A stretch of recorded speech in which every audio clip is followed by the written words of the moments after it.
Hello friends, హెల్తీగా రాగి సంగటి మెంతిపప్పు చేసుకుందాం. ఇందులో నెయ్యి వేసుకొని తింటే ఆహా సూపర్ కాంబినేషన్ కదా. ముందుగా కుక్కర్లో కందిపప్పు 1 కప్పు వేసుకుందాం. కట్ చేసి పక్కన పెట్టుకున్న మెంతాకు, గ్రీన్ చిల్లీస్, టమోటాస్ 2, వెల్లుల్లి 4-5, ఆనియన్ కొద్దిగా, coriander leaves, cumin seeds 1 tablespoon, salt తగినంత, turmeric powder 1/2 tablespoon, water, oil కొద్దిగా వేసుకొని కుక్కర్ మూత పెట్టుకొని 4-5 విజిల్ వచ్చేంత వరకు ఉడికించుకుందాం. ఇప్పుడు రసం సపరేట్ చేసి పప్పుని మ్యాష్ చేసుకుందాం.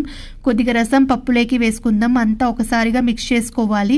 ఇప్పుడు పోపు కోసం ఆయిల్ 1 టేబుల్ స్పూను, ఆవాలు 1 టేబుల్ స్పూను, జీరా 1/2 టేబుల్ స్పూను, వెల్లుల్లి, ఆనియన్స్, కర్రీ లీవ్స్ వేసి బాగా ఫ్రై చేసుకోవాలి. గోల్డెన్ కలర్ వచ్చేంత వరకు పోపుని రసంలోకి మరియు పప్పులోకి వేసుకుందాం. అంతా ఒకసారిగా మిక్స్ చేసుకోవాలి. మీలో ఎంతమందికి ఇష్టం కామెంట్ సెక్షన్ లో చెప్పండి. చూసారు కదా, పప్పు రసం చాలా బాగా వచ్చాయి. ఇప్పుడు రాగి సంగటి చేసుకుందాం. ముందుగా రైస్ వేసుకోవాలి. నేను 1 కప్ వేసుకున్నా. వాటర్ వేసుకొని కుక్ చేసుకుందాం. చూసారు కదా, రైస్ అంతా బాగా కుక్ అయింది. రాగిపిండి వేసుకొని అంతా బాగా కలుపుకోవాలి, ఉండలు లేకుండా ఈ విధంగా. ఇప్పుడు స్టవ్ మీద నుంచి దించేసుకొని బాగా కలుపుకుందాం.